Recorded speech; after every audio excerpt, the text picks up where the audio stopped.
सभी कैसे हैं? अच्छे हैं? प्रभु में सदा बने रहो और निरंतर प्रभु में आगे बढ़ते रहो।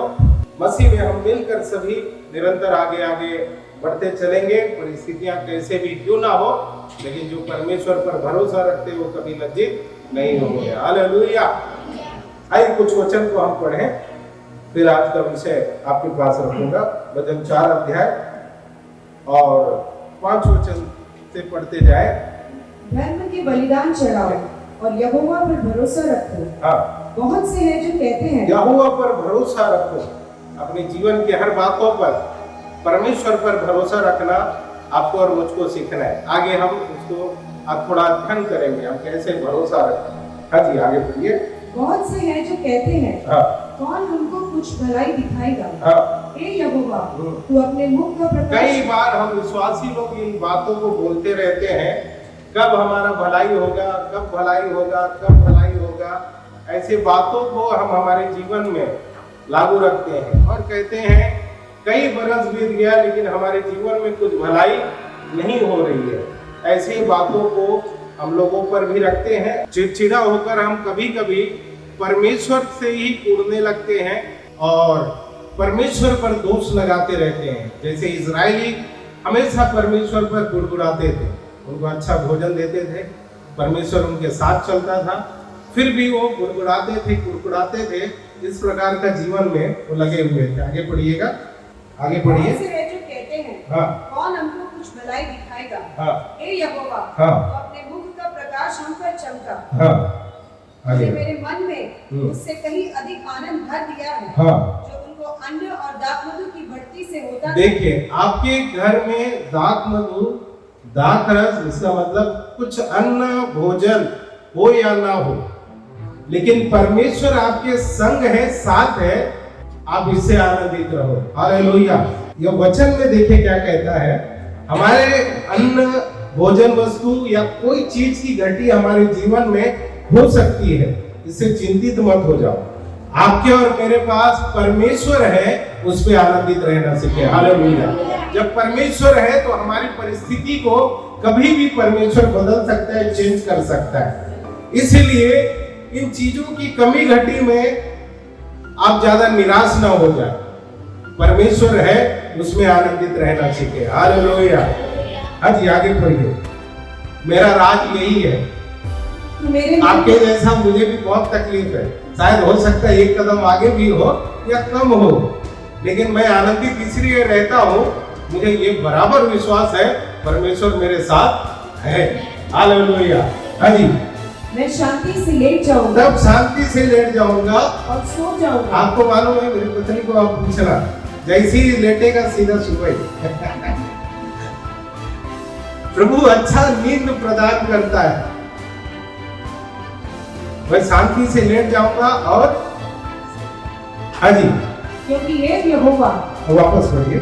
मैं शांति से लेट जाऊंगा, मैं शांति से लेट जाऊंगा और सो जाऊंगा, और सो जाऊंगा, क्योंकि हे यहोवा, हाँ, केवल तू ही मुझको एकांत में निश्चिंत रहने देता है। परमेश्वर आपको और मुझको कभी भी एकांत में, अकेलापन में निश्चित रहने देता है। परमेश्वर छोड़ता नहीं है। आपको और मुझको लग सकता है परमेश्वर छोड़ दिया है या परमेश्वर साथ नहीं है, लेकिन परमेश्वर कभी भी छोड़ता नहीं है, साथ रहता है। आज मैं एक मेरे दोस्त पास्टर को कॉल किया सुबह सुबह, तो बोलते हैं पास्टर मैं 1 महीने से प्रार्थना करके रो रहा है। तो मैं बोला क्यों भाई, क्यों रो रहे हैं आप? तो बोलते 1 महीने से आपने एक फोन नहीं किया मुझे लगा सब छोड़ दिया मुझे। शायद हम लोग फोन नहीं कर पाते, लेकिन परमेश्वर नहीं छोड़ता, वो साथ रहता है। हालेलुया। प्रभु में आनंदित रहे, आगे बढ़ते रहे। तो आइए हमारा विषय में, हमारा विषय क्या चल रहा है पिछले कुछ हफ्तों से? कुछ बोल सकते हैं? बदलाव। बदलाव आ गया, ऐसा मैंने एक विषय रखा। लेकिन बदलावट आने में बहुत सारे रुकावटें भी होती है। सिर्फ प्रचार किया, प्रचार करना मेरा काम जो मैंने किया, अभी दूसरा है उसके अनुसार करना आपका और मेरा वही काम है। प्रचार और उस वचन वचन और प्रचार, वह हमारे जब जीवन में दोनों को हम एक्सेप्ट करते हैं, स्वीकार करते हैं, उसके अनुसार हमारा जीवन रखते हैं, तब बदलावट आना शुरू हो जाता है। हालेलुया। और उसके लिए तैयार रहें। तो हमने जैसा पिछले सप्ताह का कुछ बातों को मैं याद दिलाकर, याबेस की प्रार्थना हम देख रहे थे। याबेस, उसका शब्द का अर्थ पीड़ा, दर्द। इस प्रकार याबेस ने प्रार्थना किया, इजराइल के परमेश्वर को पुकारा, मुश्किल में आप मुझे आशीर्वाद दो करके परमेश्वर से कहा। फिर आप मेरे क्षेत्र को, एरिया को बढ़ाओ बोला। मैं पिछले सप्ताह इसको छुआ था, मैं भी आज थोड़ा सा टच करेगा, ज्यादा नहीं बोलेगा उस पर, क्योंकि जो आज विषय रख रहा है मैं उसको पूरा करने का कोशिश जरूर करूंगा। क्षेत्र को बढ़ाओ। मसीह लोग हमेशा लिमिटेशन में या लिमिट में नहीं रहना है, आपको बढ़ाना है, आगे बढ़ना है। जैसे हम देखते हैं, सेवकाई एक छोटा सा झुंड शुरू किया, लेकिन वो बड़ा स्तर पर जाना चाहिए। सेवकाई एक जगह पर स्टार्ट किया, लेकिन कई जगह पर जाना चाहिए। उसी प्रकार आप भी जो अपने जीवन में मकसद या पर्पस रखा है, एम रखा है, लक्ष्य रखा है, उसको सीमित ना करें, उस पे आगे बढ़ते जाएं, उस पे काम करें, उस पे सोचें, उसके लिए प्रार्थना करें और अपने क्षेत्र को बढ़ाएं, एरिया को बढ़ाएं। जैसे एक पुराना कहावत है, आप शायद व्हाट्सएप वगैरह में सुना होगा, जितना चादर उतना पैर फैलाओ। नहीं सुने? ठीक है, जूना कहावत है, बहुत जूना। जितना चादर उतना ही पैर फैलाओ। तो ऐसा है, आप चादर बड़ा करो और पूरा पैर फैलाओ, मतलब बढ़ाओ अपने क्षेत्र को, अपने एरिया को आप बढ़ाओ। बढ़ाना बहुत जरूरी है, सीमित नहीं रहना। सीमित रहकर संतुष्ट न रहे, जो हमारे पास है उसमें संतुष्ट रहे, लेकिन मुझे और आगे बढ़ना है, और आगे काम करना है, और सेवकाई करना है, और मेरी चीजों को बढ़ाना है, उन चीजों में रखे रहे। सुसमाचार सुनाने के लिए और मुझे आगे बढ़ना है, तो हमारा एरिया को लिमिट ना करें, एक लिमिटेशन में मत रहे, परंतु आगे आगे उस पर बढ़ते जाए। नंबर 4, परमेश्वर का हाथ हमारे साथ रहेगा। एक मनुष्य के लिए इन सारी बातें असंभव सी लगती है, लेकिन जब परमेश्वर हमारे साथ है तो असंभव भी संभव हो जाएगा। हालेलुया।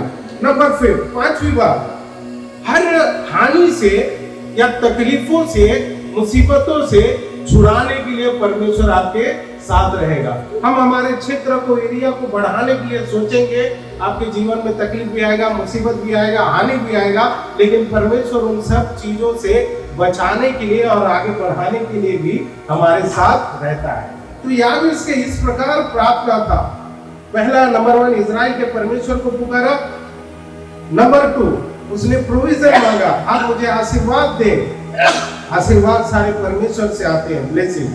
आप मेरे क्षेत्र को बढ़ाएं, एरिया को बढ़ाएं, और आपका हाथ मेरे साथ रहे। नंबर 5, 5वीं बात, मुझे हानि से बचा। ऐसा याबेस ने 5 प्रकार का पिटीशन या याचना परमेश्वर के सम्मुख रखा।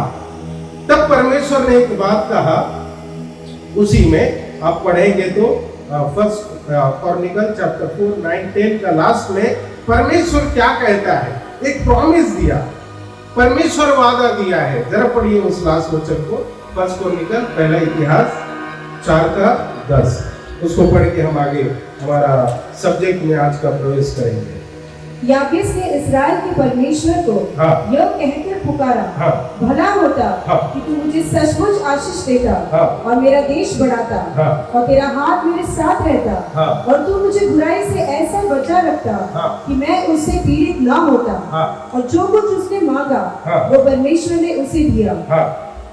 जो कुछ मांगा परमेश्वर ने उसे दिया।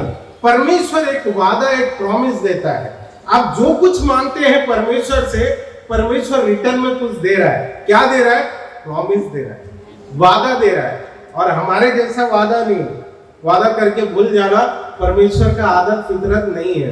परमेश्वर जो वादा करता है, जो प्रॉमिस करता है, उसको पूरा भी करता है। हम लोग कभी कभी नहीं कर पाते, कभी कभी नहीं, बहुत टाइम ऐसा होता है, लेकिन परमेश्वर भूलता नहीं है। परमेश्वर अपने वादा को स्मरण रखता है और उसे पूरा भी करता है।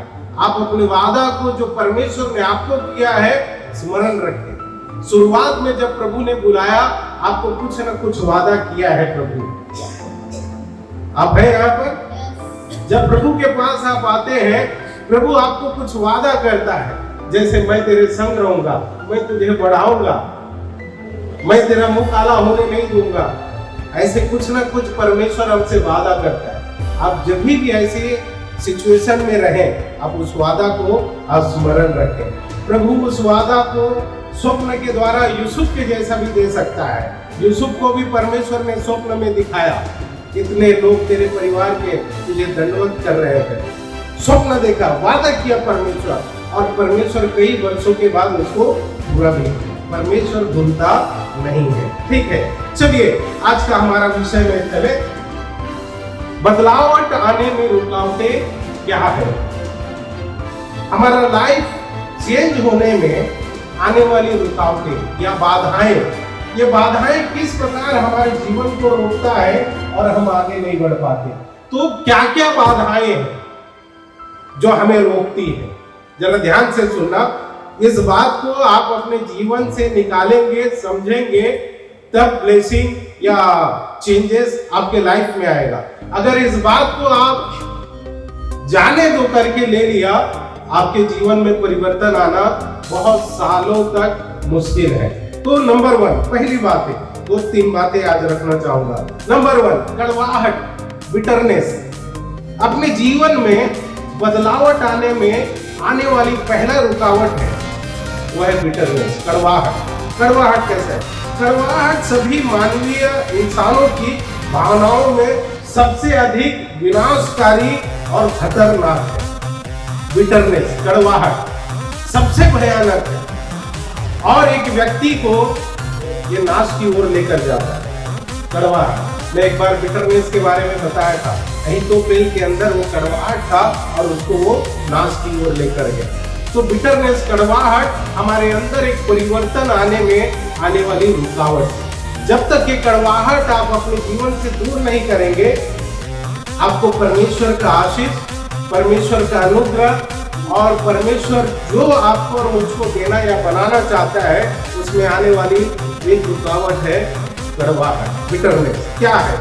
जरा पढ़िए, दूसरा कुरिन्थी की पत्री, book of Hebrews chapter 12 verse 15, इब्रानी की पत्री 12 अध्याय 15 वचन। ध्यान से देखते रहो, ऐसा न हो कि कोई परमेश्वर के अनुग्रह से वंचित रह जाए या कोई कड़वी जड़ फूट कर कष्ट दे। देखिए, परमेश्वर ने आपको और मुझको जो अनुग्रह दिया है, उस अनुग्रह को फलने या फूलने में रुकावट डालने वाली चीज है कड़वाहट, बिटरनेस। वापस जरा दोहराए, ध्यान से देखते रहो, ध्यान से देखते रहो, ऐसा न हो कि कोई परमेश्वर के अनुग्रह से वंचित रह जाए। परमेश्वर का अनुग्रह से वंचित रह जाए या दूर हो जाए। परमेश्वर के अनुग्रह जो आपके और मेरे ऊपर है, उसमें रुकावटें या बाधाएं डालने वाली या आप और मैं सक्सेस या सफलता की ओर न बढ़ने के लिए आने वाली रुकावट है बिटरनेस, कड़वाहट। आगे, या कोई कड़वी जड़ फूट, कोई कड़वी जड़, आपको मालूम भी नहीं पड़ेगा, आपके अंदर से एक कड़वी जड़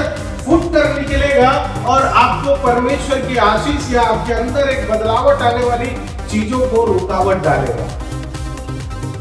वो है बिटरनेस, एक कड़वी जड़, वो हमारे अंदर से निकल जाता है। कड़वी जड़ कैसा है? यदि एक व्यक्ति इस कड़वाहट का ध्यान नहीं रखता है, जो बिटरनेस, जो कड़वाहट है, आप अपने जीवन में ध्यान न रखें, तो आपको नाश की ओर या आपके जीवन में जो अनुग्रह है, जो परमेश्वर का ग्रेस है, उस ग्रेस में जो आप होना चाहिए वो ना होने में रुकावट डालते हैं कड़वाहट। कई लोग सालों से प्रभु में बने हुए हैं, सालों से आ रहे हैं प्रार्थना में, लेकिन अंदर ही अंदर एक कड़वाहट फूट कर निकला हुआ है। एक ऐसा जड़ फूटा है, ऐसा कड़वी जड़ निकला है जो आपको जैसा होना चाहिए वो ना होने में समस्या डालकर रखा है, वो है कड़वाहट, बिटरनेस।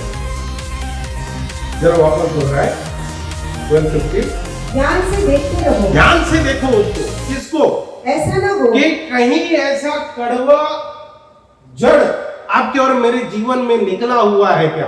उसको पहला हमें आत्म परीक्षण, हमें खुद को जांचना बहुत जरूरी है। हम कड़वाहट ये बोलते हैं, प्रार्थना करते हैं या प्रचार करते हैं, लेकिन उसको अपने जीवन से निकालना बहुत मुश्किल होता है। लेकिन अगर आप प्रभु यीशु से प्रेम करते हैं तो आपके लिए आसान है, संभव है। आप अपने जीवन से उस कड़वाहट को निकालें। जब तक उस कड़वाहट को नहीं निकालेंगे आप फलेंगे फूलेंगे नहीं, आप ऐसे ही रहेंगे। आप कलीसिया बदलेंगे, चर्च बदलेंगे, पास्टर बदलेंगे, ये पास्टर सही नहीं है, ये कलीसिया सही नहीं है, आप ऐसा बोलेंगे। लेकिन हम अपने अंदर उस कड़वी जड़ को काट कर रखते नहीं है, उस पर रिपेंट नहीं करते, उस पर मन नहीं फिराव करते, इसलिए आप सही तरीके से फल नहीं फूल पाओगे। वो कड़वी जड़ आपके और मेरे अंदर है। ये कड़वी जड़ करता क्या है? First second Corinthians chapter 6 verse 1 पढ़िए जरा। हम जो परमेश्वर के सहकर्मी हैं, यह भी समझाते हैं कि उसका अनुग्रह जो तुम पर हुआ उसे व्यर्थ न जाने दो। व्यर्थ जाने मत दो। हमारे जीवन में बहुत अनुग्रह है, उसे व्यर्थ जाने नहीं देना है। ये व्यर्थ जाता कब है? Second Corinthians chapter 6:1। ये व्यर्थ जाता कब है परमेश्वर का अनुग्रह? जब ऐसी कड़वाहट हमारे अंदर रहता है, वो कड़वाहट आपको और मुझको परमेश्वर में बढ़ने में और आशीष में एक रुकावट डालता है। तो वह इस एक मार्ग, इस मार्ग जो एक राह है, एक मार्ग है कड़वाहट, अगर आप इसको ध्यान पूर्वक नहीं देखेंगे आप इनसे अनजान रहेंगे। आप मन ही मन कूड़ेंगे दूसरे से, आप मन ही मन चिड़चिड़ा रहेंगे दूसरे से। क्यों रहेंगे मालूम है? क्योंकि कड़वी बात आपके अंदर है। जैसे कि आपके अंदर वचन है, आप वचन ही बोलेंगे। आपके अंदर कड़वाहट है, आप कड़वाहट ही उगलोगे। क्यों? क्योंकि वो कड़वी जड़ हमारे अंदर है। आप जो है वही बोलने वाले हैं। आप देख लो, हर एक व्यक्ति जैसा वो है वही बोलेगा। प्रभु यीशु ने कहा, भले व्यक्ति भली भंडार से भली बातें निकालता है। अगर आपके अंदर भली बातें हैं आप भली बात निकालोगे। अगर आपके अंदर कड़वाहट है आप कड़वाहट को भी उल्टी करते रहेंगे हमेशा। आप कभी देखो, आप किसी के पास बैठो, उसके अंदर वो कड़वाहट भरा रहता है। वो 1 2 3 4 5 1 2 3 4 5 लोगों के बारे में टक टक टक टक बोलेगा, ये ऐसा है वो ऐसा है। ये क्यों? क्योंकि उसके अंदर कड़वाहट है और वो इस मार्ग से अनजान है। वो जान नहीं रहा है कि ये कड़वी जड़ उसके अंदर है। वो अनजान बैठा हुआ है, वो जानता नहीं है कि ये मुझे ब्लेसिंग में रोकेगा, प्रभु की ओर बढ़ने में रोकेगा। क्यों? क्योंकि वो कड़वाहट है। और आप कड़वाहट रहते हुए भी परमेश्वर का अनुग्रह आपके और मेरे जीवन में जो ब्लेसिंग आना चाहिए उसको रोक देगा। मतलब अनुग्रह के ऊपर एक रुकावट डालता है, ऊपर में अनुग्रह के नीचे एक रुकावट डालता है, ताकि जो अनुग्रह परमेश्वर आपको और मुझको देना चाहता है वो सही तरीके से ना पहुंचे। यदि ऐसा होता है तो कड़वाहट की जड़ें मन और कलीसिया में आ सकती है। कड़वाहट की जड़ें कहाँ कहाँ आएगी? मन में और कलीसिया में। इसका सबूत है आप खुद। मैं नहीं बोल रहा हूं आप कड़वाहट है करके, लेकिन आप सबूत है आप ऐसे व्यक्ति को देखें जो आपके पास आता है और किसी व्यक्ति के बारे में बोलता है, मतलब उसके मन में कड़वाहट है, कड़वी जड़ है, करेला है जो बाहर निकल रहा है। वो आपका ही ब्लेसिंग को रोकेगा, दूसरे का नहीं है। तो आप सावधान रहना। जैसे एक बार बोला था बुढ़ा आदमी, तो ये बात याद रखना, कड़वाहट। अगर ऐसा व्यक्ति आए आपके पास और इन बातों को बोलना शुरू करे, करेक्शन अनिवार्य है, उसमें सही गलत करने का या उसको सुधार करना बहुत जरूरी है। लेकिन ये जो कड़वाहट है वो किसी व्यक्ति के अंदर जब रहता है तभी वो निकलता है। और ये आप देखेंगे तो हमारे मन में भी भरा रहेगा और कलीसिया में भी आपको ये देखने मिल जाएगा। दो लोगों का उनके साथ जमेगा नहीं, दो लोगों का उनके साथ नहीं जमेगा, एक का तो किसी के साथ नहीं जमेगा। फिर वो बोलती मैं सिर्फ प्रभु के लिए आती हूँ या आता हूँ। आप देखें ऐसे लोग बोलेंगे सिर्फ मैं प्रभु के लिए आती हूँ या आता हूँ, इसका मतलब इसके अंदर कड़वी जड़ है। तो हम लोग क्यों है? हम लोग एक दूसरे को संगति रखने मिलने के लिए आते हैं, एक दूसरे से प्यार है, मोहब्बत है, इसलिए हम आते हैं। और वो मोहब्बत और प्यार प्रभु का वचन से होता है। ठीक है, यदि सावधानी न बरती जाए तो किसी भी चर्च में झगड़े, गुटबाजी, विभाजन, बुरा बोलना, बदला लेना, ये सब हो सकता है।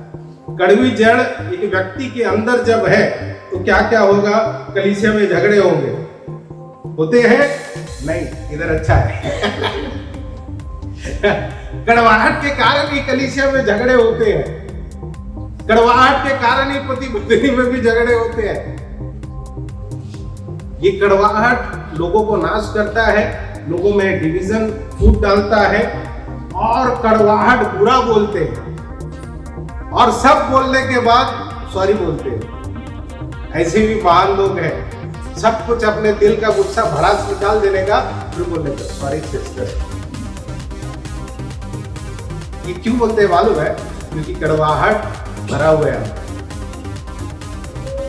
और बदला लेना, मेरे को मौका मिलने दे, फिर बताता हूं। तो क्यों? क्योंकि कड़वाहट अंदर भरा हुआ है, और एक व्यक्ति के अंदर कड़वाहट है तो सफलता की ओर आगे नहीं बढ़ेगा, लाइफ में परिवर्तन, चेंजेस नहीं आएगा। और कुछ हद तक आप देखें, कुरिन्थी की कलीसिया में और गलाती की कलीसिया में, दोनों कलीसिया में ये बातें थी।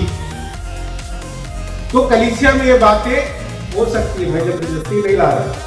कुरिन्थी और गलाती की पत्री जरा पढ़िए, 5 अध्याय, book of Galatians chapter 5, 4 and 7। कुरिन्थी के बाद ही है गलाती की पत्री, 5 अध्याय, 4 वचन। तुम जो व्यवस्था के द्वारा धर्मी ठहराना चाहते हो, मसीह से अलग और अनुग्रह से गिर गए हो। अनुग्रह से गिर गए हो। कड़वाहट अनुग्रह से आपको गिरा देगा।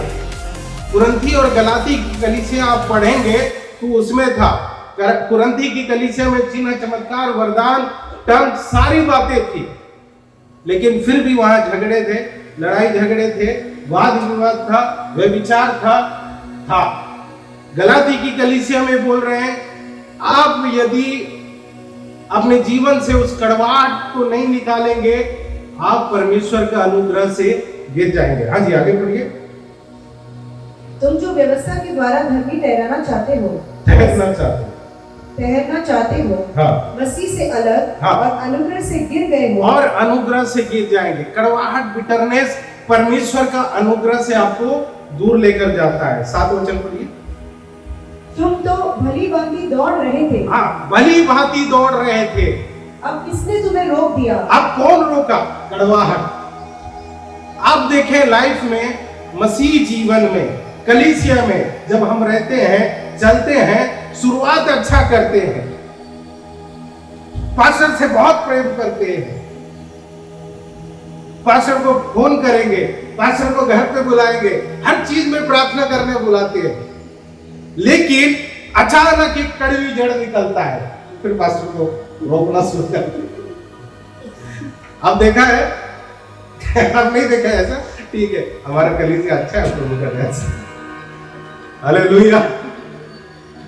पास्टर को दूर करना शुरू करते, क्यों मालूम है? कुछ कड़वाहट अंदर आ गया, कुछ बिटरनेस है, कुछ ऐसा जड़ फूट गया है, ये मेरे बारे में बोला क्यों, ऐसा वैसा वैसा वैसा बहुत अंदर आ जाता है। वो एक व्यक्ति को दूसरे व्यक्ति से दूर करता है। क्या दूर करता है? बिटरनेस, कड़वाहट। आपको अनुभव नहीं है, मेरे को है अनुभव।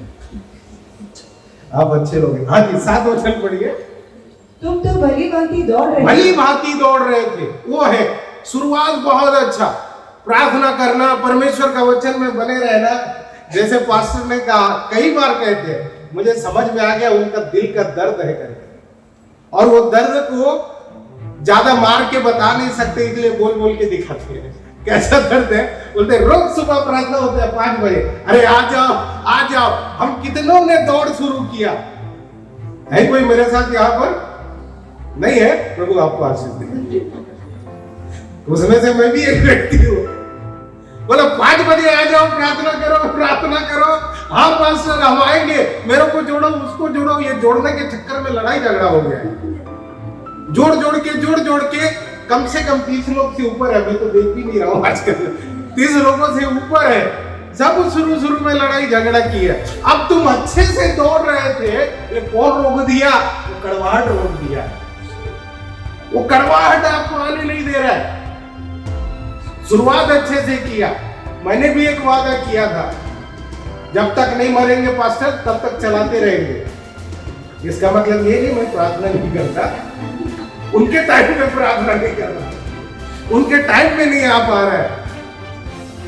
तो बहुत सारी ऐसी रुकावटें, बाधाएं, रोकने वाली बातें हैं जो हमारे दौड़ में स्टॉप का चिन्ह लगाता है, रुकावटें लाते हैं। ऐसी कड़वाहट को, बाधाओं को अपने जीवन से दूर करें।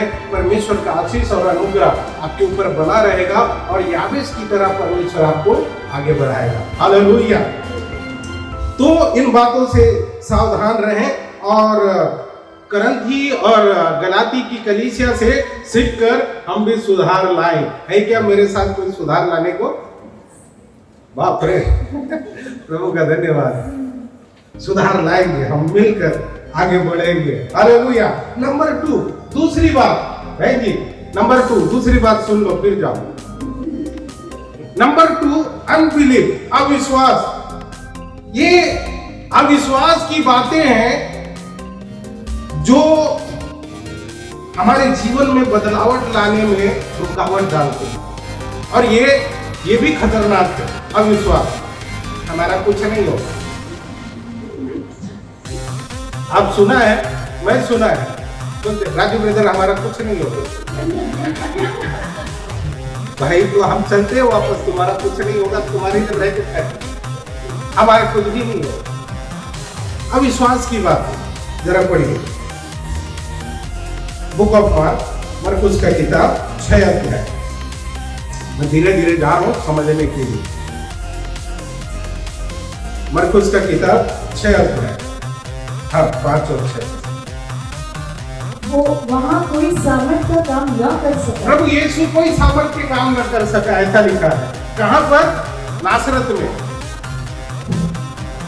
प्रभु यीशु कोई सामर्थ का काम, ऐसा है क्या? जरा पढ़िए। वो वहाँ कोई सामर्थ का काम न कर सका प्रभु यीशु मसीह। क्यों मालूम है? अविश्वास के कारण। यहां भी है। कैसा? वो पास्टर उधर का प्रार्थना करेगा तो भाई चंगा हो जाओ। तो तुम्हारे पास्टर को क्या जंग लग गया? वही प्रभु यीशु उनके पास है, पास्टर को जंग नहीं लगा है, तुम्हारे विश्वास को जंग लग गया है। आप बिलीव करो, आप फेथ रखो, परमेश्वर आपको चंगा करेगा, परमेश्वर आपको ठीक करेगा, परमेश्वर आपको ब्लेसिंग देगा। परमेश्वर मेरे साथ है तो मेरे लिए सब कुछ कर सकता है, ये विश्वास करो ना। लेकिन हमारे अंदर अविश्वास की बात। पंजाब के पास लोग अच्छे होते हैं और महाराष्ट्र के हम मराठी मानो, हमारा क्या प्रार्थना नहीं सुनता परमेश्वर? ये उधर का पास्टर, इधर का पास्टर, उधर का पास्टर। पास्टर में कोई दम नहीं है, दम प्रभु यीशु मसीह में है। हालेलुया। उन्होंने कहा प्रार्थना करो। अविश्वास के कारण प्रभु चिन्ह चमत्कार नहीं कर पाए। अभी ऐसा होता है, हम लोग भी डिवीजन बना लिया, इधर उधर इधर। अरे प्रार्थना करो, प्रार्थना करो, प्रभु पर विश्वास रखो। मैं पिछले दिन सोच रहा था, मुझे हर महीने 2 बार कम से कम लूज मोशन होता था, डिहाइड्रेशन के कारण, बाहर जाने के कारण, खाने के कारण। तो मैं एक दिन सोचा और प्रार्थना किया, प्रभु मेरे लिए कोई प्रार्थना नहीं करता। ऐसा नहीं, आप करते हैं, लेकिन मेरे लिए, हम जैसे आपके लिए प्रार्थना करते हैं ऐसे आप नहीं करते ना। आप अपनी प्रार्थना में याद रखते हैं, मुझे तो ज्यादा करके आप प्रार्थना में याद रखते हैं, ऐसा मैं विश्वास करता हूँ। है मेरा बहुत भरोसा है आप पर, बहुत विश्वास करता हूँ मैं। आप उपवास रख के भी मेरे लिए प्रार्थना करते हैं। हालेलुया। मेरा विश्वास है, आपका मेरे को नहीं पता। तो हम सोचते हैं अलग जगह जाने से, अलग चीज करने से प्रार्थना दूसरे प्रार्थना करेगा तो हमारे लाइफ में चेंजेस आएगा, ऐसा नहीं है। मैं पिछले दिन सोचा और प्रार्थना में बैठा और बोला प्रभु मेरे लिए कोई प्रार्थना नहीं करता, वही मतलब वो नहीं है। हाँ, जैसे आपके लिए हम ऐसा प्रार्थना करते हो, नहीं तो मेरे ऊपर टूट पड़ेंगे आप। हम सब प्रार्थना करते हो, मैं विश्वास करता हूँ आप सब मुझसे बहुत ज्यादा प्रेम करते हो और मेरे लिए प्रार्थना करते हो, बात वो नहीं है। मैं बोला प्रभु मेरे लिए कोई नहीं प्रार्थना कर रहा है, हाथ रख के पैर रख के जो भी है। मैंने क्या किया मालूम है, अपने पेट पर हाथ रखा और पेट को कहा प्रभु यीशु के नाम में मेरा पैंक्रिया पाचन जहां से होता है, पता नहीं नाम क्या है, वो अच्छे से हो जाए, अच्छे से हो जाए, अच्छे से हो जाए। 2-3 दिन प्रार्थना करा प्रभु यीशु के नाम में और 1 महीने से कुछ भी नहीं हुआ। हालेलुया। आपका विश्वास क्या है वो आपके ऊपर डिपेंड करता है। आपका विश्वास है, आप पंजाब जाके प्रार्थना करो, जाओ 40,000 50 लाख 1 लाख दो, वही हमको दे दो, 10 दिन उपवास रखूंगा, सच्ची मान से बोलता हूं। यकीन नहीं तो देकर देखो 1 लाख, फिर बताता हूं मैं। लोग घर भी क्या क्या कर्जा लेके जाते हैं, भाई मेरे को भी दे दो, मैं प्रार्थना करता हूं, नहीं ठीक होगा तो बोलो, हिलेगा नहीं उपवास प्रार्थना से जब तक हम ठीक ना हो। हालेलुया। पढ़िए जरा 5-6। वो वहां कोई सामर्थ का काम न कर सका, केवल थोड़े से बीमारों पर हाथ रखकर, केवल थोड़े से बीमारों पर हाथ रख के चंगा किया, कोई सामर्थ के काम नहीं कर सका। थोड़े अविश्वास है हमारे चंगाई को रोकता है, अविश्वास हमारी बढ़ोतरी को रोकता है, अविश्वास परमेश्वर का सामर्थ जो हमारे ऊपर आना चाहिए उसको रोकता है, रुकावटें डालता है। पहले मैंने बताया बिटरनेस, कड़वाहट। नंबर 2 अनबिलीफ, अविश्वास। बहुत लोग विश्वास तो करते हैं लेकिन अविश्वास में जीते हैं, जैसे बोलते हैं हमारा कुछ नहीं होगा, हमारा कभी भला नहीं होगा, ऐसे शब्दों हम चंगाई मिलता ही नहीं। अरे मिलेगा, प्रार्थना करते रहो। आपका विश्वास आप क्या रखते हैं उसके ऊपर है। यदि आपके हृदय में अविश्वास है तो परमेश्वर आपको परिवर्तन लाने में मदद नहीं कर सकता। एक व्यक्ति ने प्रार्थना किया प्रभु मेरे अविश्वास के लिए कुछ करो, वो अच्छी बात है। आपके अंदर अगर विश्वास कम है तो प्रभु कहे मेरा विश्वास को प्रभु बढ़ाए, प्रभु के पास रास्ता है। मैं पिछले दिन ऐसा प्रार्थना किया है, प्रभु इस बात में मेरा विश्वास को बढ़ाओ ना। आप प्रार्थना करेंगे प्रभु आपके विश्वास को बढ़ाए रखेंगे। हालेलुया।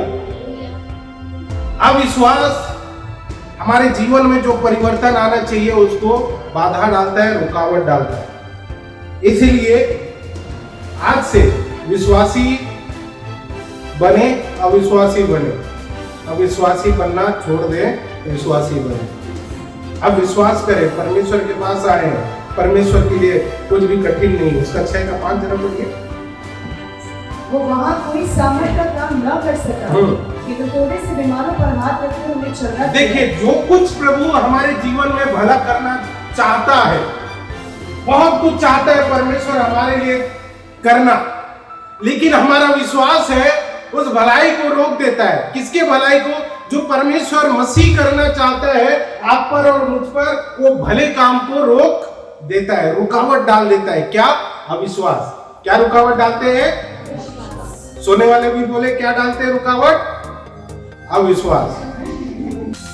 अक्सर हम बोलते हैं फिर शायद कमी प्रभु में है, प्रभु मेरे लिए नहीं कर पा रहा है, प्रभु में कमी है। हम ऐसा सोचना शुरू करते हैं। प्रभु में कमी नहीं है, कमी हमारे अंदर है, हमारे अविश्वास की कमी है, अविश्वास की घटी है। इसीलिए प्रभु जो आपके और मेरे जीवन में जो काम करना चाहता है भलाई का, उस काम में रुकावट डालता है अविश्वास। परमेश्वर ने विश्वास के तरीके को इसलिए बनाया ताकि परमेश्वर का जो ब्लेसिंग, जो खास आशीर्वाद है वो आपके और मेरे ऊपर आए। आप विश्वास से उसको ग्रहण करो, उसे पाओ। विश्वास के द्वारा ही ये काम हो जाएगा। हालेलुया। मैंने कई बार कहा, मेरी पत्नी जब काम छोड़ी तो मैं अविश्वासी नहीं बना विश्वासी बना, चाहे मजबूरी में हो, कैसे भी हो। मैं बोला प्रभु तुम सब कुछ करेगा। हालेलुया। आप विश्वासी बनो। आप जो विश्वास कर रहे हो आपके लिए होगा, आप नहीं विश्वास करो आपके लिए नहीं होगा। आप जो बिलीव करो, आप जो विश्वास करो आपके लिए होगा। हालेलुया। हाँ जी, जरा और एक वचन पढ़िए 4:23, मार्क 4:23। यदि किसी के सुनने के कान हो हाँ। तो वो सुन ले। देखो क्या बोल रहे हैं, किसी के सुनने के कान है। इधर कोई कान वाले हैं क्या? जिसके सुनने के कान है वो सुन ले। अब विश्वासी मत बनो, विश्वासी बनो। और सारे कान वालों ने कहा आमीन। मत्ती 9:22 से आगे पढ़िए 2-4 वचन। बुक ऑफ मैथ्यू चैप्टर 9:22 से ऑनवर्ड। हम ऐसे ही प्यार से बढ़ेंगे। हाँ जी। यीशु ने फिर कर उसे देखा। हाँ। और कहा, हाँ। पुत्री ढाढ़स बांध। पुत्री, प्रभु यीशु मुड़कर देखा। कब देखा प्रभु यीशु? हाँ। पुत्री ढाढ़स बांध। हाँ। तेरे विश्वास ने तुझे चंगा तेरे किया। विश्वास ने चंगा किया। प्रभु यीशु मुड़कर देखते हैं। मुड़कर हम कब देखते हैं? जब कुछ चीज पीछे रह जाता है। आप ये मत सोचो प्रभु आपको छोड़ दिया है। अगर प्रभु आपके आगे चल रहे हैं, आप 200 किलोमीटर दूर रहे, लेकिन प्रभु मुड़कर आपकी परिस्थिति को देखकर वो कहता है, पुत्री ढाढ़स बांध, तेरे विश्वास ने तुझे चंगा किया। हालेलुया। प्रभु विश्वासी बनने के लिए कहता है, विश्वासी बने और आगे बढ़े। अब विश्वासी मत बने। आप अपने जीवन में उन आशीषों को, ब्लेसिंग को या उन परिवर्तन को आप रोक सकते हैं जो परमेश्वर आपके लिए करना चाहता है। हाँ जी, आगे बढ़ते जाइए। पुत्री ढाढ़स बांध, तेरे विश्वास ने तुझे चंगा किया है। अतः वो स्त्री उसी घड़ी चंगी हो गई। हाँ। जब यीशु उस कब चंगी हो गई? उसी घड़ी चंगी हो गई। आगे बढ़ते जाइए। जब यीशु उस सरदार के घर में हाँ। पहुंचा। अभी एक औरत को चंगी होते हुए यहाँ पर देखते हैं विश्वास से। दूसरी बात, हाँ जी, जब यीशु उस सरदार के घर में पहुंचा। हाँ। और बांसुरी बजाने वालों। हाँ। और भीड़ को हाँ। हुल्लड़ मचाते देखा। हाँ। तब कहा, हाँ। हट जाओ, हट जाओ, लड़की मरी नहीं अब है। विश्वास करने वाले को प्रभु कहते हैं हट। अब विश्वास करने वाले को क्या कहते हैं प्रभु? हट। आपके पास भी ऐसा कोई अविश्वासी है तो बोला हट इधर से, मैं विश्वासी हूं। मेरा प्रार्थना विश्वास का प्रार्थना है। हालेलुया। आगे पढ़िए। तब कहा, हट जाओ, हट जाओ, लड़की मरी नहीं, हाँ। पर सोती है। हाँ। इस पर वे उसकी हंसी करने लगे। आपका भी हंसी करेंगे ऐसा। हंसी करने वाले लोग आपके आसपास ही रहते, दूर नहीं रहते। आप उसे हंसी करने दो, उनको ठट्ठा करने दो, आप अपना काम करो। हालेलुया। आप विश्वास से करते रहो, प्रभु वो आपके लिए जरूर करेगा, क्योंकि आप विश्वासी बना हुआ है। आप अपने परमेश्वर पर विश्वास करते हैं। मैं अक्सर बोलता हूँ मेरी भाषा में, थोड़ा टपोरी में, हमारा परमेश्वर को आंडू पांडू मत समझो। हमारा परमेश्वर सर्वशक्तिमान है। हालेलुया। वो ऑलमाइटी, उनके जैसा कोई नहीं है। हालेलुया। हाँ जी, जरा आगे बढ़िए। परंतु जब भीड़ निकाल दी गई। हाँ। तो उसने भीतर जाकर हाँ। लड़की का हाथ पकड़ा। हाँ। और वो जी उठी। हाँ। और इस बात की चर्चा उस सारे देश में फैल गई। हाँ, एक काम सारे देश में चर्चा फैला देगा। आप फेमस होने के लिए बैनरबाजी मत करो। मैं डालता हूँ, लेकिन टॉपिक देखकर आप आ जाए इसलिए डालता हूँ। फेमस होने के लिए नहीं डालता है। बैनरबाजी मत करो। आपका काम चर्चा करेगा। हालेलुया। आपका विश्वास का काम चर्चा करेगा। आपको आपकी चर्चा करने की आवश्यकता नहीं है। बकरी को अपने जीवन से निकाल दो। बकरी, मैं, किसने किया? मैं। कौन दबड़ा था? मैं। वो मैं को, बकरीपन को अपने जीवन से निकाले। आप अपनी चर्चा मत फैलाए, आपका काम आपकी चर्चा फैलाएगा। हालेलुया। वो फेमस हो जाएगा, परमेश्वर करेगा। तीसरी बात, उसी में कंटिन्यू। जब यीशु वहां से आगे बढ़ा। हाँ। तो दो अंधे उसके पीछे ये पुकारते हुए चले। हाँ। हे दाऊद की संतान, हाँ। हम पर दया कर। देखो यहाँ पर दो अंधे पुकार रहे हैं।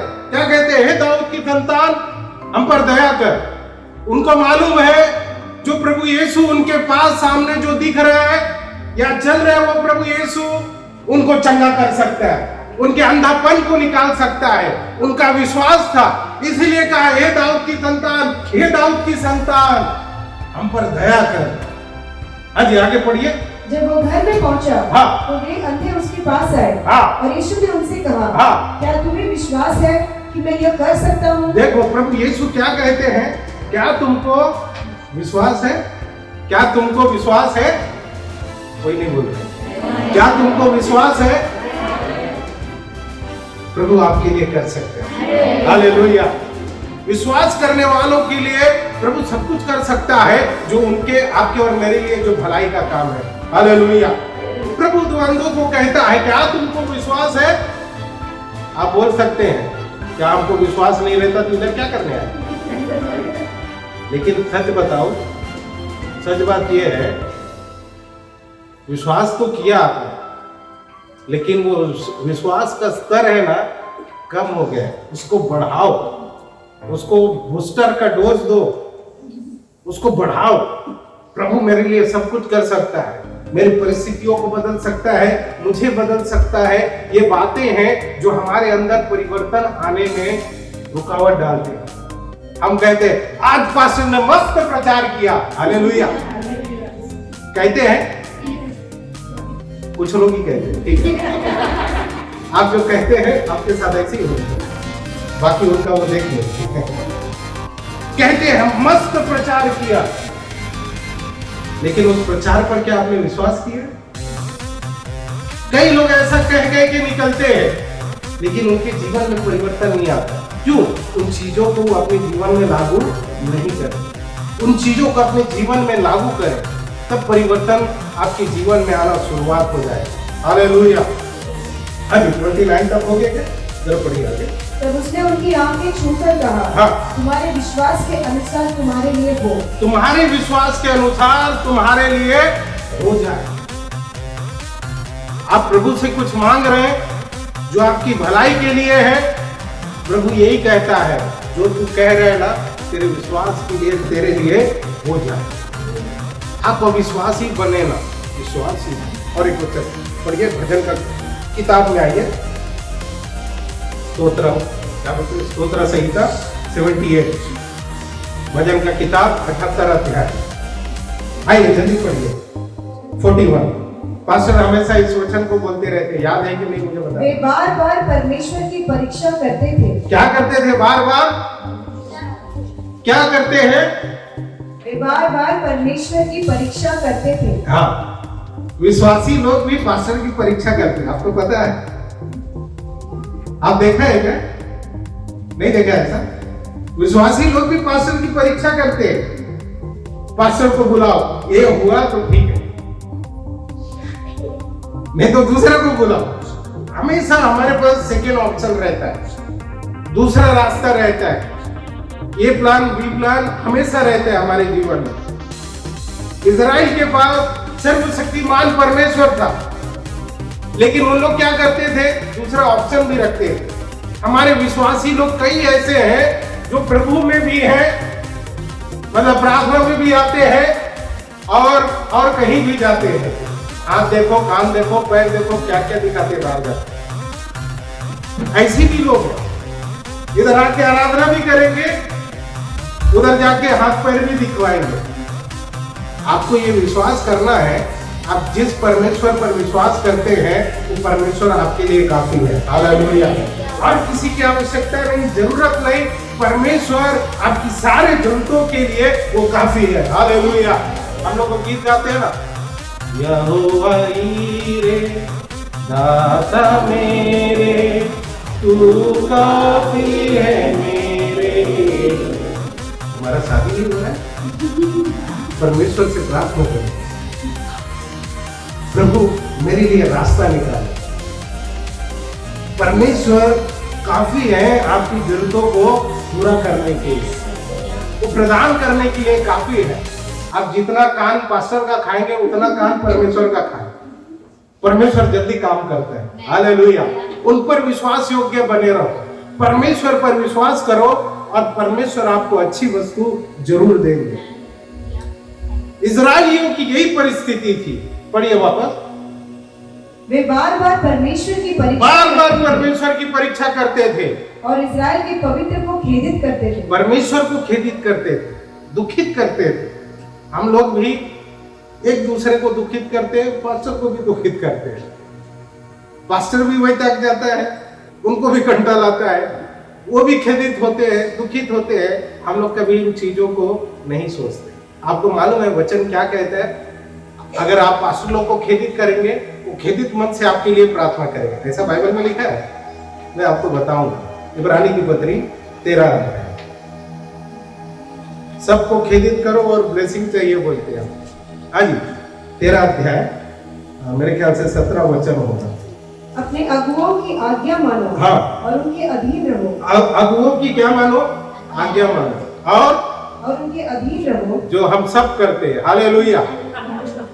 मैं विश्वास से बोल रहा हूँ, मुझे आपका पता नहीं, मैं विश्वासी हूँ। मुझे यकीन है आप अपने अगुओं की आज्ञा मानते हैं और उनके अधीन रहते हैं, यीशु मसीह के नाम में। हाँ जी, क्योंकि वे उनके समान तुम्हारे प्राणों के लिए जागते रहते हैं। तुम्हारे प्राणों के लिए क्या करते हैं? एक पास्टर जब आपको करेक्शन करता है, करेक्ट करता है, आपके अंदर सुधार लाता है, पास्टर आपका दुश्मन नहीं है। वो चाहता है आप बेहतर बनो। वो चाहते हैं कुछ कड़वी जड़ आपके अंदर है, आप उसे निकालो। लेकिन जब हम समझाने लगे, तू कौन मैं कौन, तू कौन मैं कौन, ऐसे चलता है।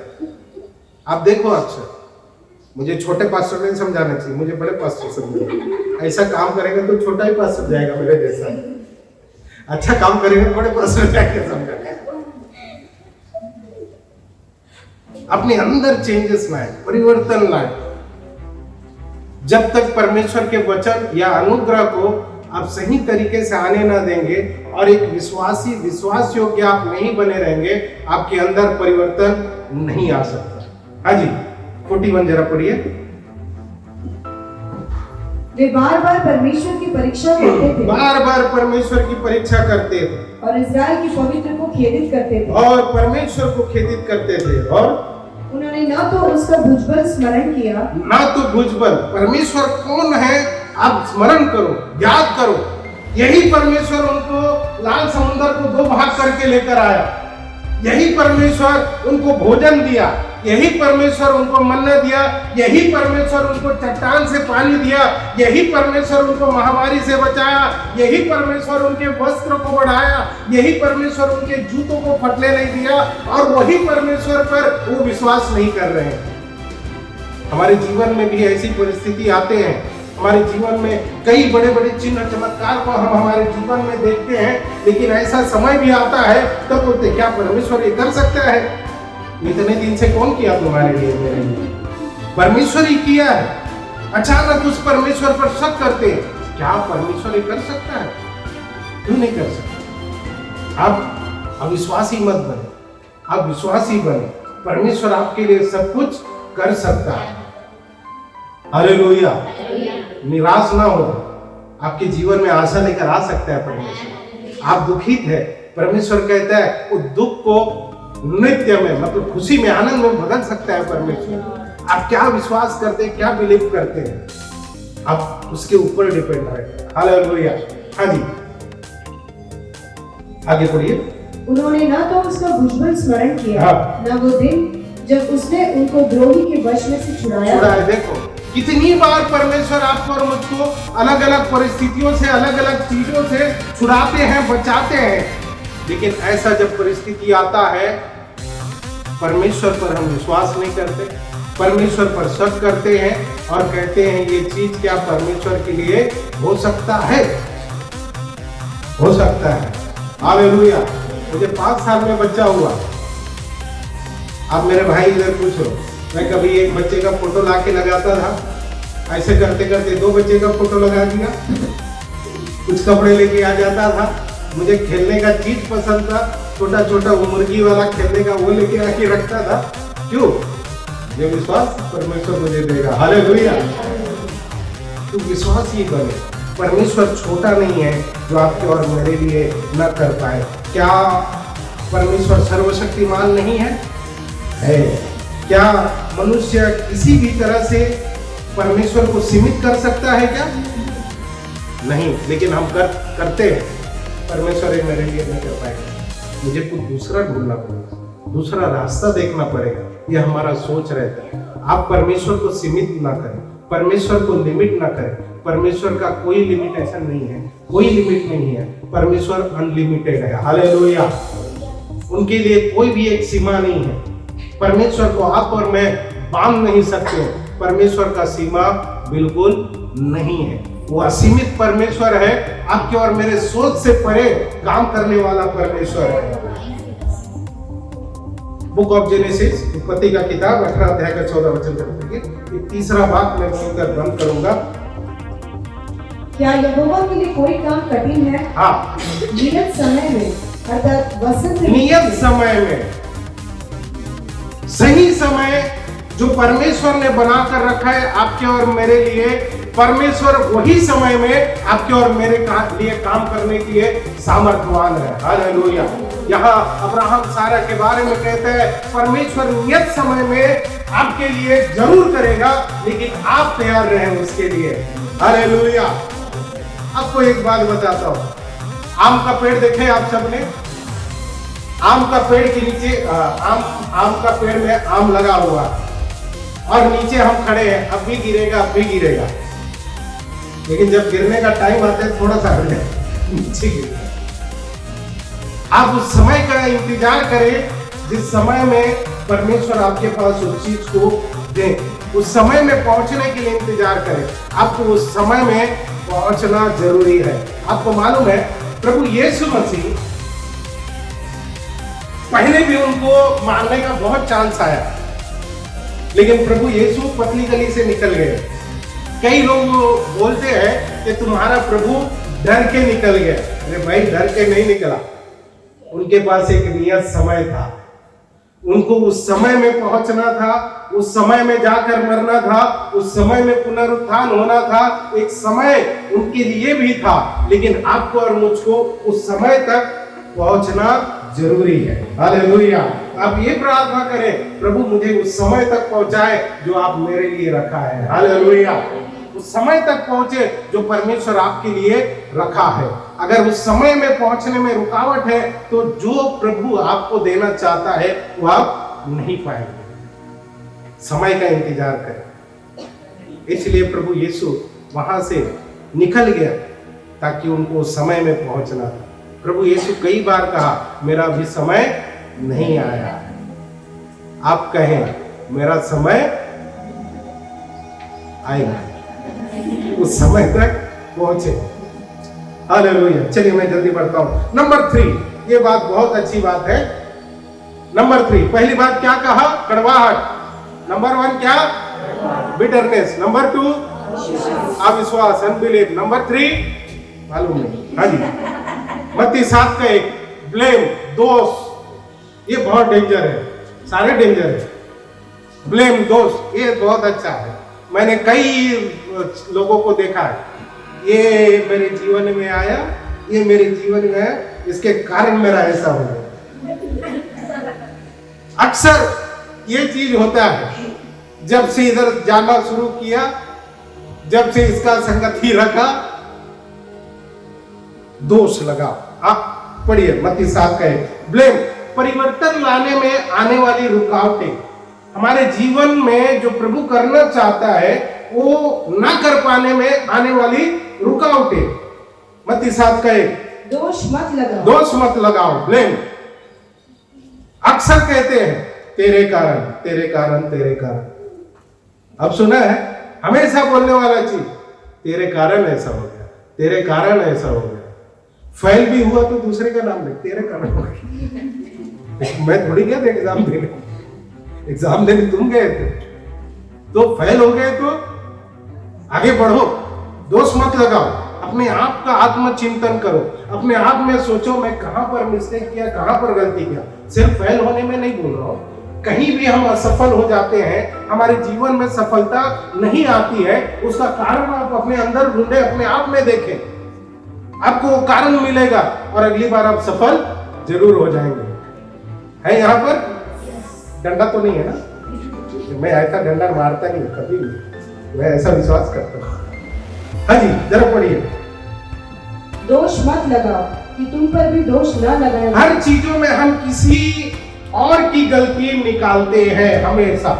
कुछ भी हो गया, मैं अच्छा कर रहा था, ये आया इसके लिए गड़बड़ हो गया, दोष लगाना, किसी न किसी पर दोष पड़ देना, बोल ही देना। ऐसा कई लोग बोलते हैं, मैं मेरा मसीह जीवन न बिताने का कारण ये है। वो रोका तुमको, वो तुम्हारे अंदर घुस गया क्या दुष्ट आत्मा के जैसा? नहीं, हम अक्सर ये दोष लगाते हैं, मेरा मसीह जीवन में ये औरत का बहुत बड़ा हाथ है रुकावट डालने, ये आदमी का बहुत बड़ा हाथ है। हम पति पत्नी ऐसे ज्यादा करके बोलते हैं। हमें अपनी गलती को स्वीकार करना चाहिए, जैसे जक्कई ने किया, और ईमानदार होना चाहिए। जक्कई जो किया वो स्वीकार किया। मालूम है, आपने देखा है, जक्कई ने पहला क्या स्वीकार किया? प्रभु मैं पापी हूं, मैंने जिन जिन का लिया है मैं वापस कर दूंगा। जक्कई ने क्या किया? नंबर 1 स्वीकार किया, जो हमसे बिल्कुल नहीं होता है स्वीकार करना। मुझसे गलती हो गया, मुझे माफ कर। वो गलती को ऐसा घुमाते रहेंगे। अरे भाई, सीधा उधर से आपको दही घी नहीं निकाल रहा है, आप गलती को घुमाते सीधा मान लो, हाँ कर दिया, बराबर ना? सीधा मान लो, एक्सेप्ट करो, हाँ हो गया मुझसे, प्रभु उधर रास्ता निकालेंगे। जक्कई ने घुमाया नहीं, हम जैसे घुमा लेते हैं कभी कभी। जक्कई सीधा स्वीकार किया, हाँ प्रभु मुझसे हो गया ये काम, मैंने किया, अब मैं उसको सुधारूंगा। जक्कई ऐसे ही बोला ना, जक्कई ऐसे नहीं बोला मैं उसको नहीं सुधारूंगा। जक्कई ने कहा मैंने जिससे ज्यादा लिया मैं उसको वापस फेर दूंगा, दे दूंगा। उसके जीवन में सुधार आया। जब मसीह यीशु आपके जीवन में है तो सुधार आना आवश्यक है, जरूर आएगा। अगर नहीं है, कोई अंदर और बैठा है, तो सुधार नहीं आएगा, परिवर्तन नहीं आएगा, चेंजेस नहीं आएगा। लेकिन जब प्रभु यीशु है आपके अंदर या आपके भीतर हृदय में, उस मंदिर में आता है, जैसे जक्कई का आया, आपके और मेरे अंदर परिवर्तन आना शुरू हो जाता है। दोष लगाने का काम किसका है मालूम है? रोमियो पत्री 14 अध्याय में आइए, इधर नाम नहीं लिखा है, लेकिन दोष लगाने का काम शैतान का है, जो हमारे भाइयों पर दिन रात दोष लगाते रहता है, वैसे भी है। हाँ जी, बुक ऑफ रोमन चैप्टर 14 1-4। हाँ 12 वचन। हाँ जी, जो विश्वास में निर्बल है, उसे अपनी संगति में ले लो, परंतु उसकी शंकाओं पर विवाद करने के लिए नहीं। हाँ, उस पर दोष मत लगा। अरे तेरे को मालूम नहीं वचन, हाँ भाई तुझे मालूम है ना, तू मुझे ले लेना, मेरे को आता नहीं है ज्यादा, ले ले। लेकिन हम क्या करते हैं? इसका संगति नहीं रखने का, उसका संगति नहीं रखने का। विश्वास में कमजोर है, ले लो, उसको संभालो। मैं अक्सर बोलता हूँ, अच्छा लीडर वही है जो कमजोरों को भी ले ले, बलवानों को भी ले ले और दोनों को आगे बढ़ाए। वो लीडर है, वो अगुवा है। अगर आप अगुवा होना चाहते हैं, आप निर्बलों को लो, आप बलवानों को लो और दोनों को आगे बढ़ाओ। हालेलुया। हाँ जी, पढ़िए जरा। एक को विश्वास है कि सब कुछ खाना उचित है, और जो विश्वास में निर्बल है वो साग पात भी खाता है। खाने वाला न खाने वाले को तुच्छ न जाने, और न खाने वाला खाने वाले पर दोष न लगाए, क्योंकि परमेश्वर ने उसे ग्रहण किया है।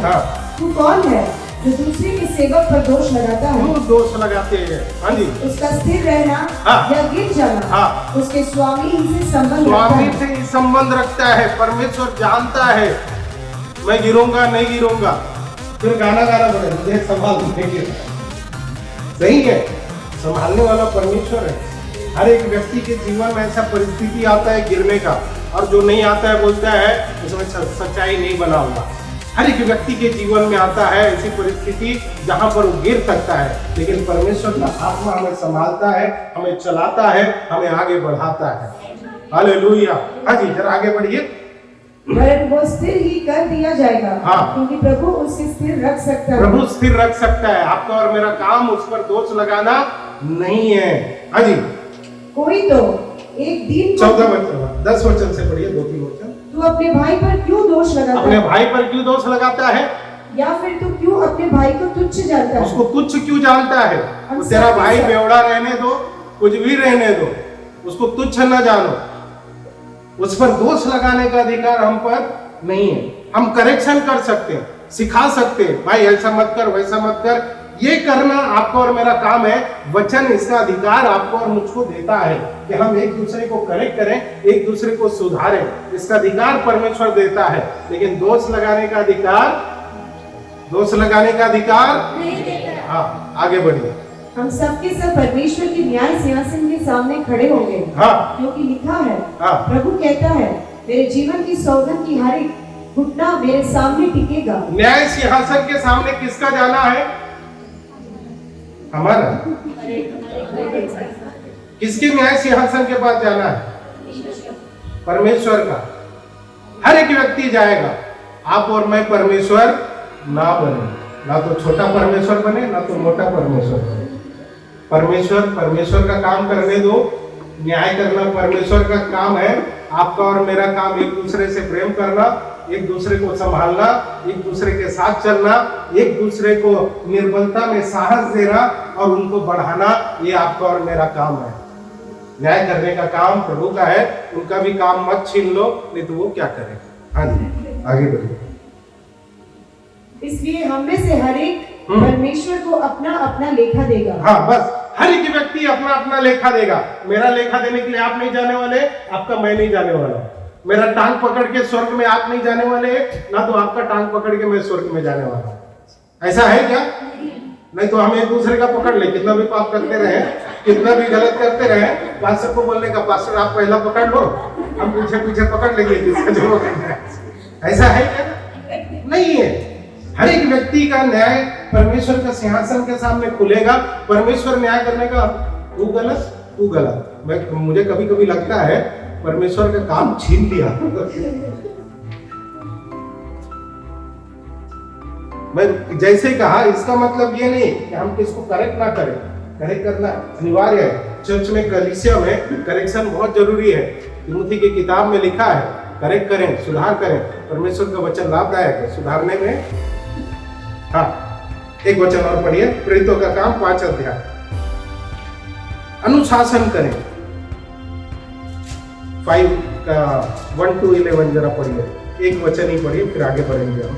अनन्या नामक एक मनुष्य और उसकी पत्नी सफीरा ने कुछ भूमि बेची और उसके दाम में से कुछ रख छोड़ा और यह बात उसकी पत्नी भी जानती थी और उसका एक भाग लेकर प्रेरितों के पांवों के आगे रख दिया। एक भाग लेकर प्रेरितों के आगे रख दिया। एक भाग। इसका मतलब क्या है? मतलब मैं पिछले दिन बताया, हमारा एक कलीसिया का लड़का को लेकर मैं एक लड़की देखने गया था। पसंद आ गया, तब उन्होंने एक शब्द पूछा, आप पास्टर को दशवांश कितना देते हैं? वो भी चुपचाप और मैं भी चुपचाप। और सामने वाला कौन था मालूम है? वो भी एक पास्टर था, उसकी बेटी को देखने गया था हमारा कलीसिया के एक लड़के के लिए। वो भी चुप, मैं भी चुप। फिर उसने बोला कभी कभी देता है, तो मैं बोला हाँ कभी कभी देता है।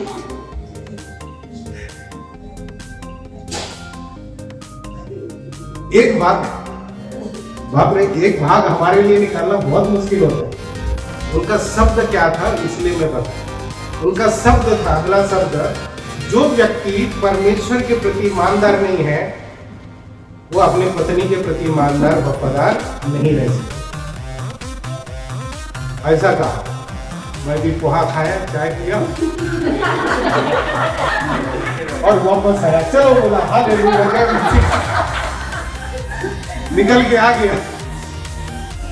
और क्या करने का, निकल के आ गए। हाँ, तो किधर थे? पढ़िए जरा। पतरस ने कहा, हाँ। हे अनन्या, हाँ। शैतान ने तेरे मन में ये बात क्यों डाली? कौन डालता है? दरबार नहीं देने का शैतान डालता है। जितने नहीं देते हैं यीशु मसीह के नाम में देना शुरू कर दिया।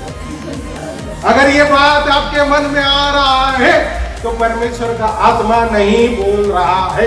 तो कौन बोलता है? तो आप परमेश्वर का बात मानना है कि शैतान का, ये आपके ऊपर है। मैं नहीं बोल रहा हूं ऐसा। बोलने वाले कर दो, सिर्फ बोलने वाले ना बने। हालेलुया। हाँ चलिए भाई जी आगे बढ़े। नहीं तो नहीं रुक जाएंगे। मन में ये बात क्यों शैतान ने तेरे मन में ऐसी बातें डालते, परमेश्वर की ओर से ऐसी बातें नहीं है। बोलते हैं परमेश्वर को क्या पैसे की जरूरत है। सही बोल रहे हैं आप, झूठ नहीं बोल रहे हैं, लेकिन परमेश्वर के दासों को है जरूरत। सही बोलते हैं ना, परमेश्वर को क्या जरूरत है? परमेश्वर सर्वशक्तिमान है। आपके और मेरे जैसा केला एप्पल से थोड़ी खाते हैं। वो आपके और मेरे लिए बनाया, खाओ आप दबा के। लेकिन परमेश्वर ने किसी को तो रखा है। बेचारे इंजीनियर की नौकरी छोड़ के आए हैं, मैं भी बॉडीगार्ड छोड़ के आया है। आपके भरोसे नहीं आया, परमेश्वर भरोसे आया। लेकिन परमेश्वर ने एक अनुशासन रखा है, कलीसिया में एक डिसिप्लिन रखा है।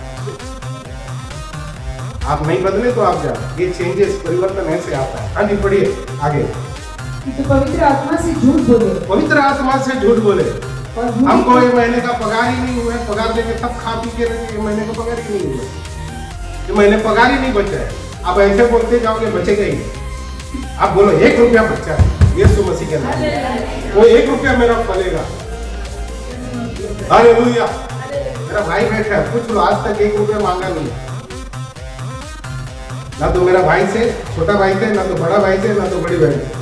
सॉरी बड़ा भाई नहीं है, दोनों छोटा भाई से नहीं मांगा है, ना तो बड़ी बहन से मांगा, क्योंकि परमेश्वर देता है। हालेलुया।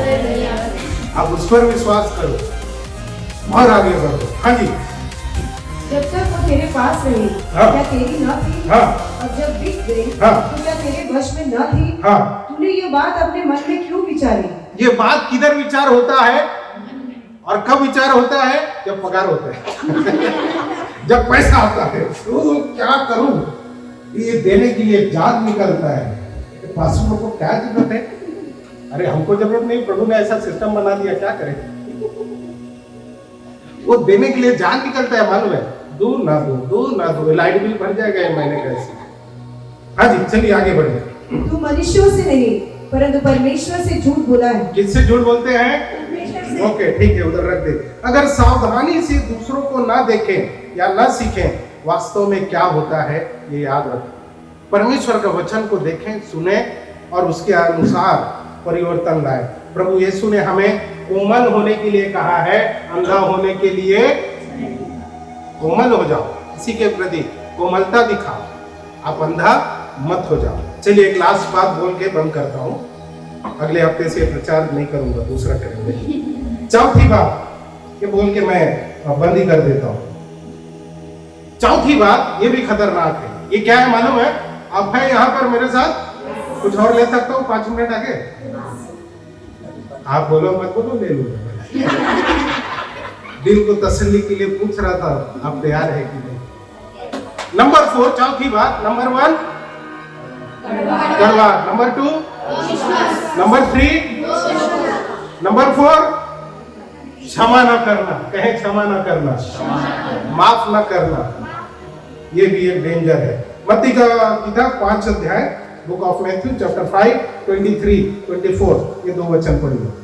इसलिए यदि तू अपनी भेंट वेदी पर लाए। अब जा रहे हैं भेंट लेकर वेदी पे। आज कितने लोग आए हैं इधर? इतने लोग आए हैं इधर। आप भेंट लेकर आए हैं परमेश्वर के पास। हाँ सुबह तक हाथ उठा रही है, प्रभु आपका आशीर्वाद।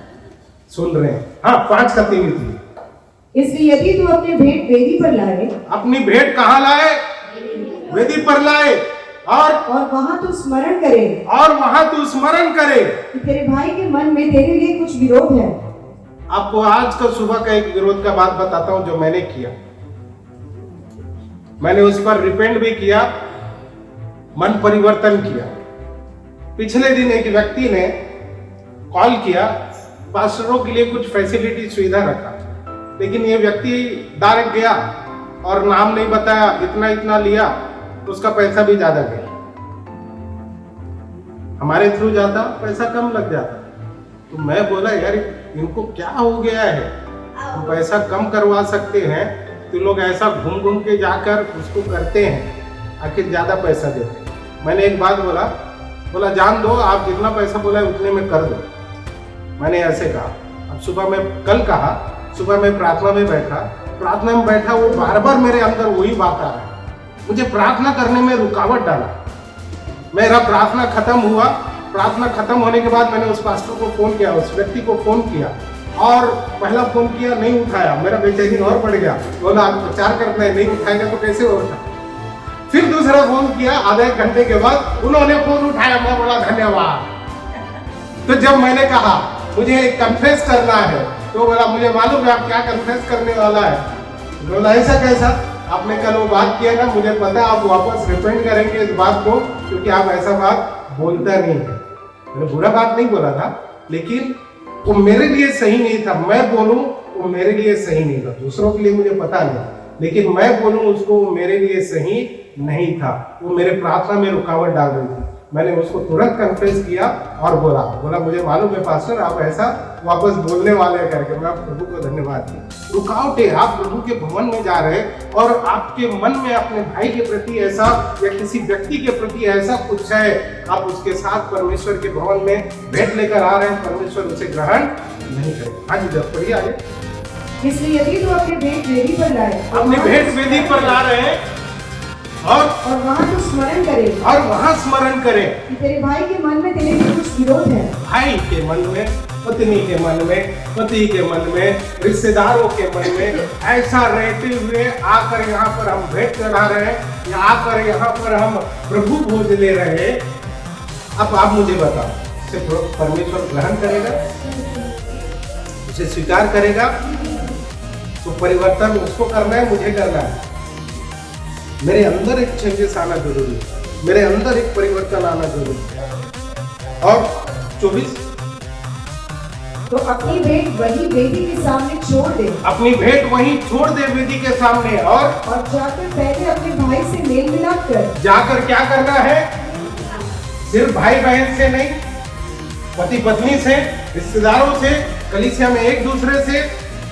आज ये वचन प्रचार होने के बाद भी अगर कलीसिया में इस प्रकार की परिवर्तन, एक दूसरे के साथ मेल मिलाप अगर नहीं हो रहा है, तो आप याद रखें आपके मन में या मेरे मन में कड़वाहट है और आप उस कड़वाहट के साथ जीना चाहते हैं। आप उस कड़वाहट, जैसे पास्टर एक बात बोलते हैं, एक दुष्ट आत्मा व्यक्ति के लिए प्रार्थना करने गया, बोला दुष्ट आत्मा कब निकाले? 2 दिन के बाद आओ। तो दुष्ट आत्मा के साथ 2 दिन रहने में मजा आएगा उसको। वैसे ही प्रचार हो गया, अब कड़वाहट को आज नहीं निकालने का। जब मेरा बदले का भावना, मेरी इच्छाएं जो अंदर है वो जब निकल जाएगा, उसके बाद मैं पश्चाताप करूंगा, उसके बाद मैं रिपेंट करूंगा। आपके जीवन में बदलावट आने में उतना ही देरी होगा जितना आप देरी करेंगे। हालेलुया। प्रचार के बाद बदलावट आना बहुत जरूरी है।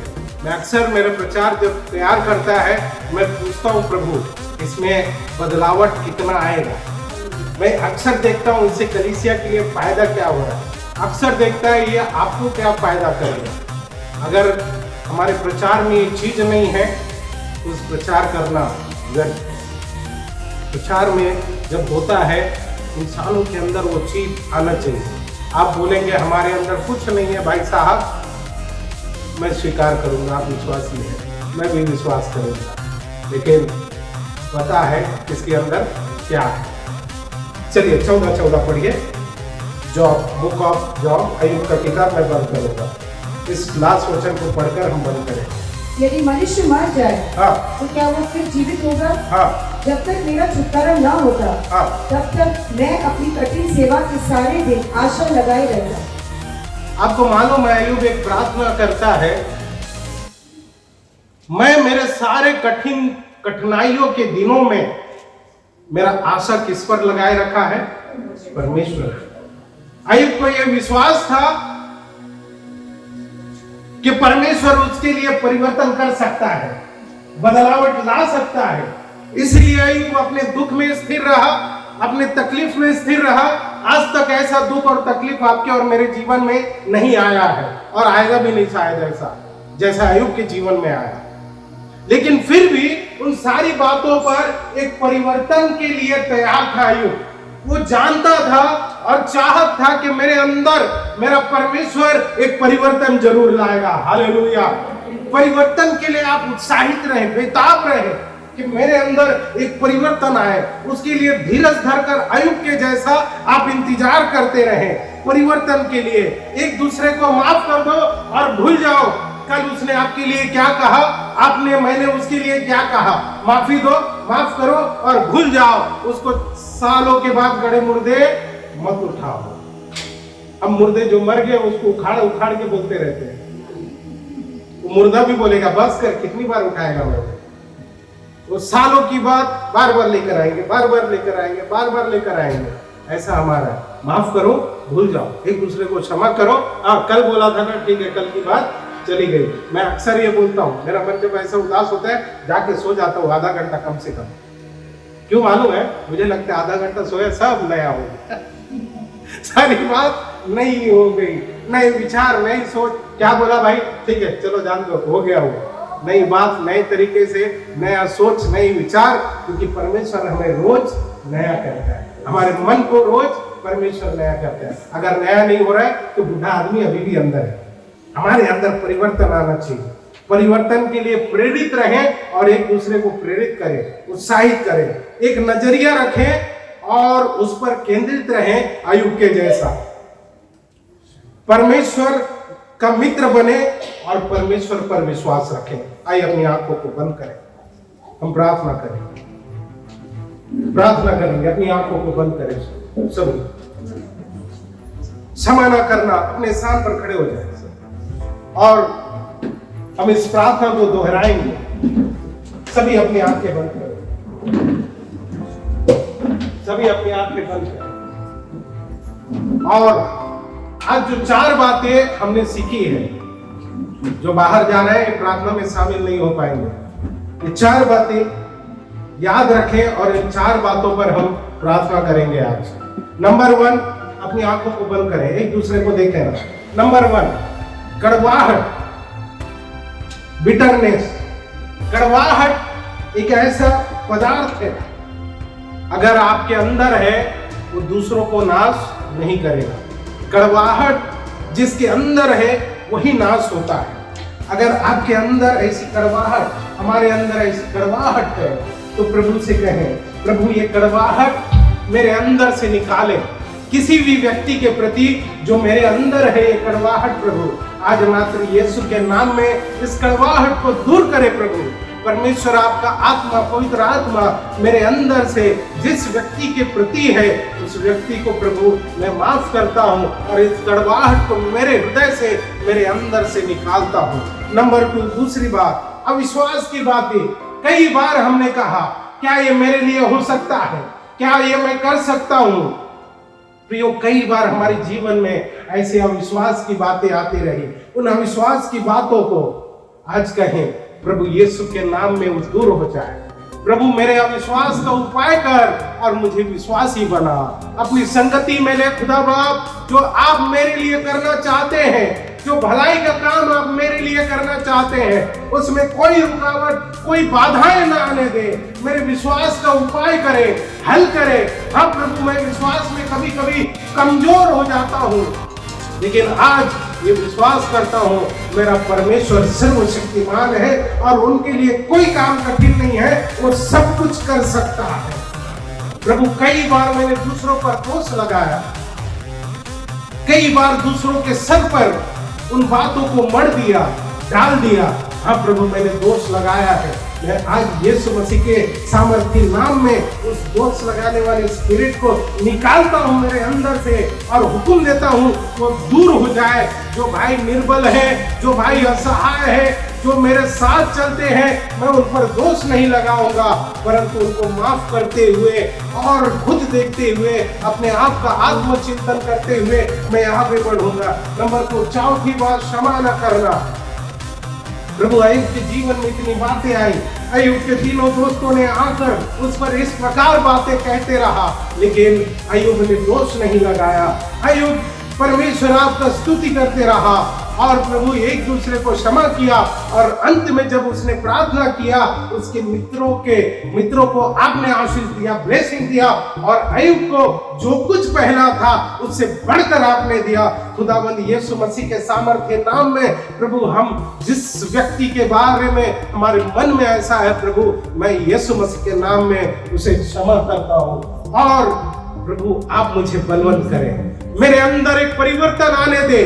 यीशु मसीह के नाम में एक परिवर्तन, एक बदलावट आज इसी वक्त जो ऐसी प्रार्थना कर रहे हैं, ऐसी घोषणा कर रहे हैं, जो बेताब है एक परिवर्तन के लिए, यीशु मसीह के नाम में उन सभी के जीवन में इसी प्रकार परिवर्तन आ जाए जिस प्रकार अय्यूब के जीवन में आया, एक अकाली के बाद एक भरपूरी आया, उसी प्रकार का परिवर्तन नासरी यीशु के नाम में सभी के जीवन में उतर आए।